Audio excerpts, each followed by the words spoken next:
Hallo und herzlich willkommen bei Gartenzeile. In diesem Video schauen wir uns zwei beliebte Druckspritzen von Solo und Gloria genauer an und vergleichen diese für euch. Wie die beiden Geräte abschneiden, erfahrt ihr in diesem Video. Viel Spaß!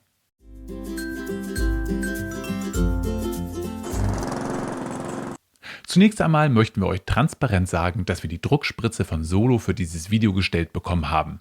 Wie ihr es von uns kennt, geben wir unsere Meinung zu den Drucksprühern ganz ehrlich wieder, egal ob wir sie wie sonst selber kaufen oder wie in diesem Fall kostenfrei gestellt bekommen haben. Seitens Solo wurde auch genau diese Ehrlichkeit gewünscht. Wir haben das Produkt ohne weitere Auflagen erhalten. Da unsere Vergleichsvideos so gut bei euch angekommen, wollen wir auch hier einen Vergleich von zwei Produkten für euch erstellen. Wir haben uns für eine vergleichbare 5 Liter Druckspritze von Gloria, die Gloria Prima 5, entschieden. Die Druckspritze von Gloria haben wir noch aus einem anderen Test aus dem letzten Jahr, den wir euch noch einmal in der Infobox und unter diesem Video verlinkt haben. Sowohl Solo als auch Gloria sind deutsche Unternehmen und stehen seit Jahrzehnten für Qualität im Bereich Drucksprühgeräte. Beste Voraussetzung also für den direkten Vergleich. Nun aber genug der Vorrede. Los geht's mit unserem Vergleich.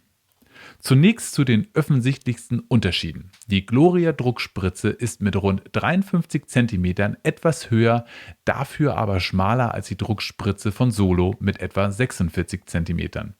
Die Solo 461 wiegt mit ca. 1,5 Kilogramm ohne Inhalt etwas weniger als die Gloria mit 1,8 Kilogramm. Die Solo 461 hat ein Füllgewicht von 5 Litern und ein Gesamtvolumen von 8,3 Litern. Die Gloria Prima 5 hat ebenso eine maximale Füllmenge von 5 Litern bei einem Gesamtvolumen von 7 Litern. Beide Druckspritzen laufen mit einem maximalen Betriebsdruck von 3 bar. Beide Spritzen lassen sich gut öffnen. Die Pumpe macht bei beiden Spritzen einen qualitativ hochwertigen Eindruck. Die Pumpe von Solo ist komplett aus Kunststoff ausgeführt. Die Pumpe von Gloria hat einen Schaft aus Metall.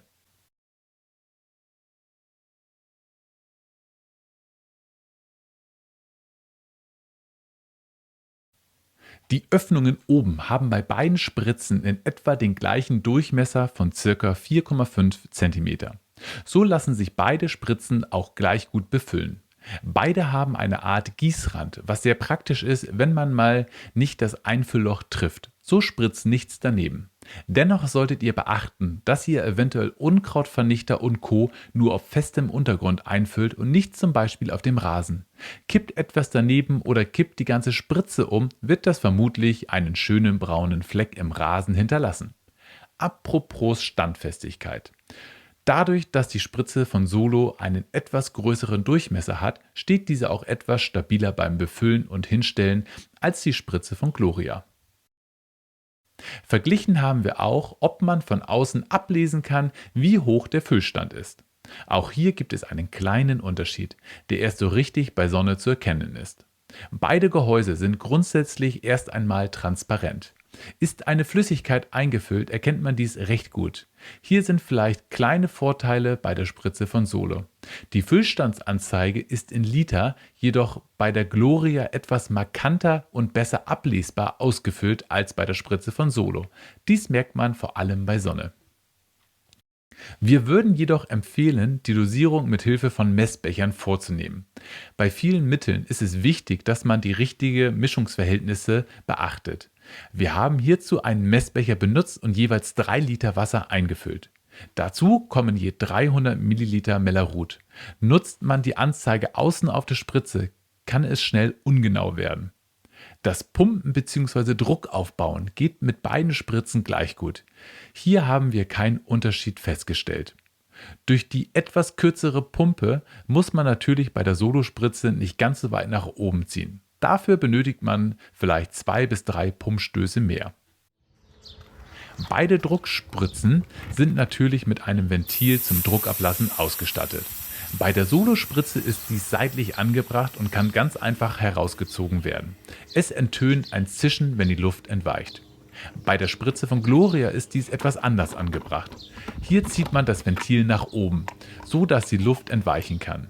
Von der Handhabung her ist es vielleicht einen Tick angenehmer bei der Solospritze, da man hier etwas besser herankommt. Anschließend lassen sich die beiden Spritzen gut öffnen und es spritzt einem aus nichts mehr entgegen. Nun soll es aber endlich um den Einsatz gehen. Wir haben beide Spritzen, wie gesagt, mit 3 Litern Wasser und je 300 Milliliter Melarut gefüllt und wollen hiermit einiges an Grünbelag entfernen. Ziel ist es, die Handhabung der beiden Spritzen zu testen und zu vergleichen. Wie schaut es also mit der Handhabung beim eigentlichen Spritzen aus? In puncto Handhabung, Schultergurt und Tragekomfort hat die Spritze von Solo eindeutig die Nase vorn. Durch den etwas längeren Schultergurt lässt sich dieser angenehm tragen. Dieser ist variabel stufenlos verstellbar, so dass man sowohl mit 1,60 Meter als auch mit 1,90 Meter die passende Länge findet. Der Gurt von Gloria ist leider nur zweifach verstellbar, was ein bisschen schade ist. Nun ist das erst einmal vielleicht nichts Schlimmes, aber der kurze Schultergurt trägt auch zu einem ganz anderen Problem bei, das vor allem Menschen ab 1,75 Meter betreffen dürfte. Zusammen mit der deutlich kürzeren Lanze bei der Gloria Druckspritze muss man hier etwas gebückt spritzen, wenn man das Mittel nicht in 20 bis 30 cm Höhe ausbringen will. Hier hat die Solo klare Vorteile, da sie grundsätzlich tiefer am Körper geführt wird und zudem dank der längeren Lanze relativ dicht über den Boden geführt werden kann. Bei Arbeiten im Garten, beim Besprühen von Pflanzen usw. dürfte dies jedoch zu keinem großen Problem führen. Auch in puncto Schlauchlänge hat die Spritze von Solo die Nase vorn. In unserem Fall haben wir diesen längeren Schlauch allerdings nicht wirklich benötigt. Es mag Einsatzzwecke geben, bei denen ein etwas längerer Schlauch von Vorteil ist. Falls euch einer einfällt, schreibt uns das doch gerne in die Kommentare. Wie schon erwähnt, sind auch bei der Lanze bzw. beim Sprührohr Unterschiede zu erkennen. Sowohl in der Länge als auch vom Material her unterscheiden sich die beiden Modelle. Das Sprührohr sowie die Düse von Gloria sind aus Messing gefertigt und machen einen stabilen und hochwertigen Eindruck. Das Sprührohr von Solo ist aus Kunststoff gefertigt, macht aber qualitativ ebenso einen guten Eindruck. Insgesamt ist das Sprührohr von Solo inklusive Handstück etwa 14 cm länger als das von Gloria. Beide Handstücke bzw. Griffe sind aus Plastik gefertigt. Bei der Gloria muss man den Hebel von unten nach oben zu sich ziehen. Bei der Solo ist es genau andersherum. Hier drückt man den Hebel nach unten, um zu sprühen. Beide Griffe liegen grundsätzlich gut in der Hand. Hier hat uns aber das Handstück von Solo bei der Arbeit etwas besser gefallen. Über einen roten kleinen Hebel kann man durchgängig sprühen, ohne die ganze Zeit Druck auszuüben. Vor allem bei längeren Arbeiten auf der Fläche ist das Arbeiten so super angenehm. Kommen wir nun zu den Düsen. Die Düse von Gloria Druckspritze ist wie gesagt aus Messing gefertigt und lässt sich drehen. So lassen sich verschiedene Sprühbilder erzeugen, um einen festen Strahl bis zu einem dichten Sprühnebel. Die Düse bzw. Düsen von Solo sind aus Plastik. Hier werden gleich mehrere Varianten mitgeliefert. Vorne lässt sich ein Düsenhalter einfach anschrauben und es lassen sich verschiedene Düsen einsetzen. Die weiße Düse sorgt für einen Strahl. Die weiße zusammen mit der schwarzen Platte sorgt für einen Sprühnebel, ähnlich wie bei Gloria. Die rote Düse sorgt für ein gleichmäßiges und relativ gerades Sprühbild, das sich perfekt für Arbeiten am Boden und auf der Fläche eignet.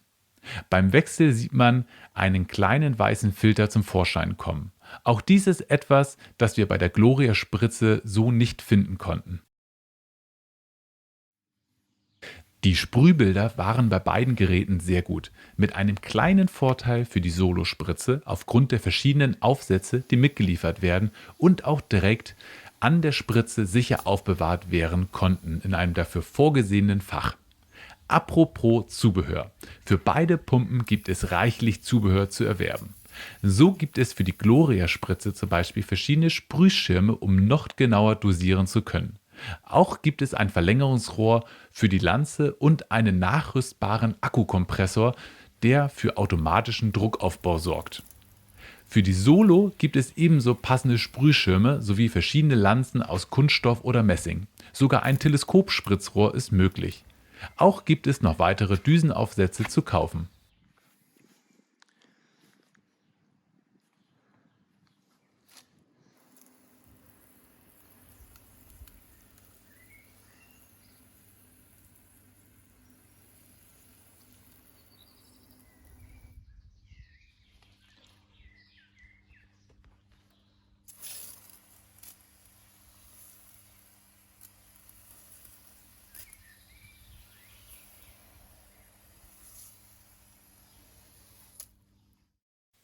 Nach getaner Arbeit geht es noch an die Reinigung.